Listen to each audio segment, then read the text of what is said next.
Hello, history classes. You're going to have to bear with me. This is the first time I've ever made a video like this to send to students. So we're going to try it out. What I'm hoping to do here is I have sent you notes through email.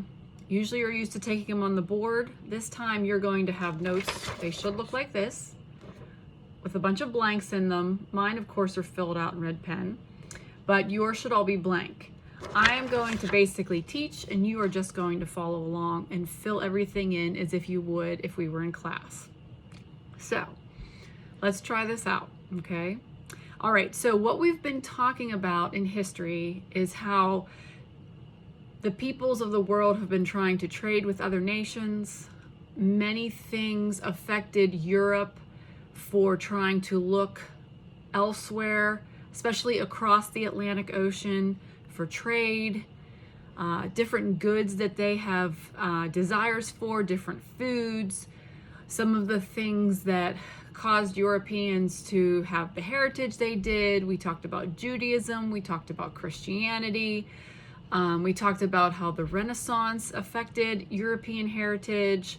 Of course, there was the arts and different cultural things, but there were also things like looking into old literature, like the Greeks and the Romans, and how they had direct democracy and a republic in those places, and that would eventually affect European heritage and what that would look like in our nation later on. Well, now we're at the point, so we're in Europe, and you guys should have read this in chapter 2. So Europe is looking outward beyond their borders, especially they're in search of water routes across the Atlantic Ocean. So that is going to be your first blank up here, Atlantic Ocean, okay? I'll try to make it very obvious whenever I want you to write something down. I will even spell it if it seems like a word that I definitely would need to spell for you. So we have the search for Asia. They want to find an easier way to get to it. As I just said, they're going to search for water routes across the Atlantic Ocean because that's what they're thinking, that they can get in their boat and just travel across the Atlantic and they will hit Asia. Nobody realizes so far that there is a huge landmass in the way, basically North and South America, okay? Navigation, which is your next blank, on the bullet point down, navigation advancements are making this possible to get in your boat and travel across the Atlantic and see what's there. So second blank is navigation. Below that, the bullet point is it is quicker than land. Land is the next note. And we've talked about that too, because they had a lot of land routes like the Silk Road and many other places that connected Europe, Africa, and Asia. But now they have realized water is a quicker route. So with navigation advancements and all these things, they want to get in those boats and travel because it would be quicker. Next bullet point down, the Crusades. We talked about this, but the Crusades affected people. They were never successful. However, it left a desire for foods and goods from other regions. So foods and goods is your next fill in the blanks there. People wanted to taste those again and have access to them, and all of the goods that they didn't have in Europe, they wanted to get from Asia. Next thing down, Spain leads the way. We're going to see that right now the Spanish are the ones that have the biggest influence in the Americas. They were pretty much the first ones to get there. They led the way. You have been doing your exploring the new lands, the exploration for the new world, all of those different explorers. You were looking at who came from Spain, who came from France, who came from England, and the different things that they would have had as far as goals and accomplishments. And Spain was definitely a forerunner in this. So some lands that the Spanish colonized or explored. There's 3 bullet points here that you're going to want to fill in. Those 3 places, the big ones, Central America is the first bullet point. That would be all of the different islands in the Caribbean. So Central America is first. The second bullet point would be South America. And then the third bullet point, Mexico. Okay, so write down boom, boom, boom, Central America, South America, Mexico, those 3 places. Their goals, what the Spanish was after, they definitely were looking for, first bullet point, gold, silver, precious metals. So gold and silver are going to be those first 2 fill in the blanks there. They were definitely after things that could make them rich. Second bullet point, they were looking to explore and conquer. These nations wanted new places, new colonies, new lands that they could basically gain wealth from. And so that's what was next. Explore and conquer. You don't fill those in. However, right below it, there's a fill in the blank. That is conquistadors. Spelling Conquistadors.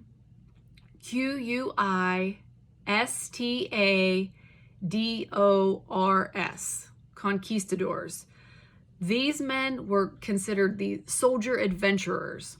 They were basically men who lived in Spanish colonies that were looking to make a name for themselves, explore new places. So they would go out and they would basically adventure and try to see what was out there beyond the place that they had already settled in. Third bullet point down under goals, the word colonize. They definitely wanted to create more colonies. The more colonies you had for your nation, the more people that came to live there, the more wealth that you could accumulate, and land equals power. So they were looking to colonize. Fourth bullet point down, a water passage to Asia.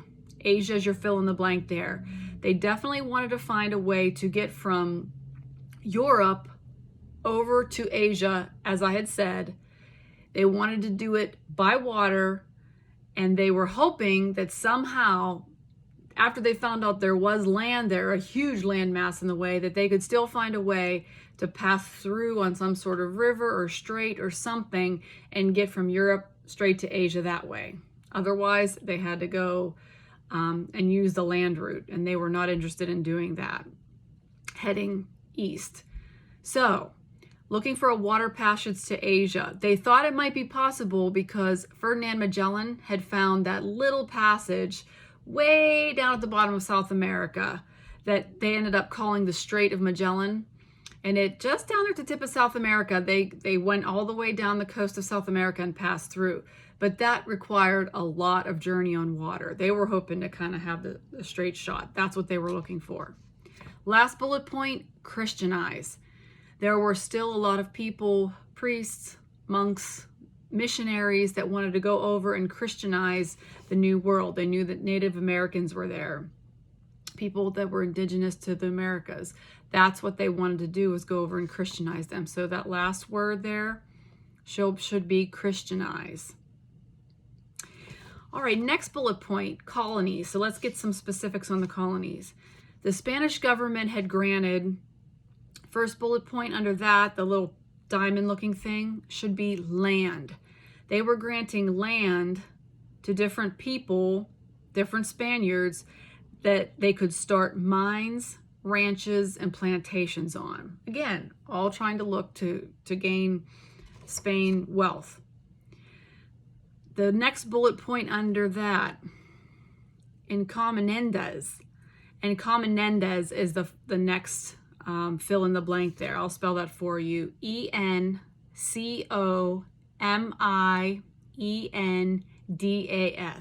Encomiendas. What those were land grants that included the right to demand labor or taxes from Native Americans. Basically, these Spaniards would make Native Americans their slaves so that they could, say if they had a mine, they would make them forced to work in their mines, but that was very dangerous because things like cave-ins could happen. And so not a good setup at all for these poor Native Americans. Next bullet point down, Bartolomé de las Casas. He was a priest who worked for reform among the Native American laborers because he did not think this was fair or this was right. And it wasn't. It was very much against human rights. So he went over there, and the fill in the blank is priest there on that one because he was a priest. he was trying to change that so that Native Americans wouldn't be put in these situations. Thankfully, due to his work, the Spanish government did change their system in the 1500s. So his work was very fruitful. Next bullet point down, also a diamond. That fill in the blank is missions. Missions, which are religious settlements, they were run by priests and friars with the purpose to convert North Americans to Christianity. Okay, so anybody who had lived there in the Americas, they wanted to Christianize them, bring them the gospel. So places, for example, like San Francisco, San Antonio, and San Diego, cities in California, they were actually started as missions. So next bullet point down, society in the colonies.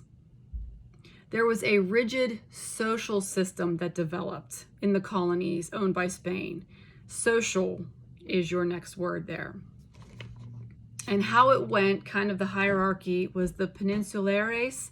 They were at the top of this hierarchy. They were Spanish colonists who had been born in, fill in the blank, Spain. So they were the people that would hold like government official type positions, things like that. They were definitely at the top of the hierarchy because of where they were born. And this whole system was based on where you were born. The second, the Creoles, they were born in America. So they were colonists born in America. That's your next fill in the blank across from Creoles.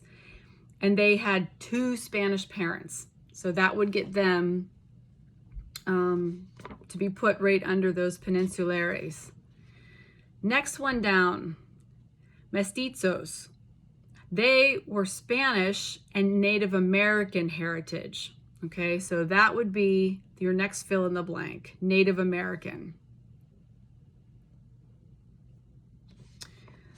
Let me just backtrack here for a second. The Creoles, they would be people who held important positions or wealthy merchants. That's kind of where they would be in the status.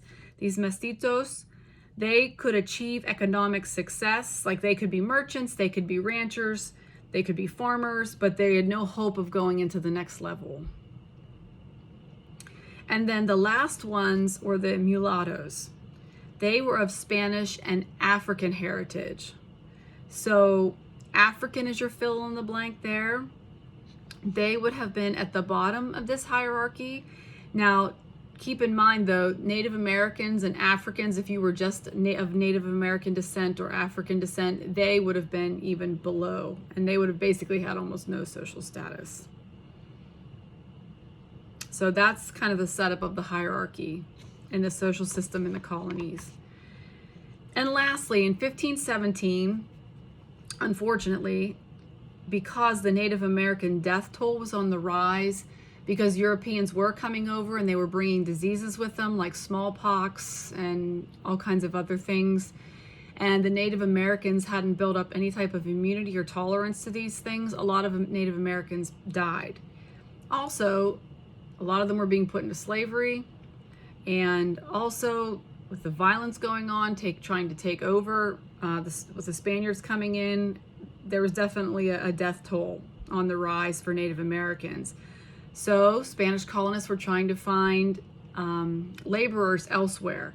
What they basically did then was Spain brought 4,000, that's your next blank there, 4,000 Africans to the colonies to be used as slaves. By the mid-1500s, at least 2,000 per year were being brought in to just Hispaniola alone. So we're looking at like the start of slavery here in the Americas, started by Europeans. All right, so if you guys filled all that in, that's awesome. I'm planning on giving you points for it. Normally I don't for notes, but I'd like to because this is part of your assignment for the remote learning. So if you could just keep these in your notebook right after the section that we just did, and like I'll look at it when we come back to school and I'll give you points for them. So, all right. Sounds good. I'll give you another note sheet here in an upcoming email and also send another video. All right, guys. Thanks.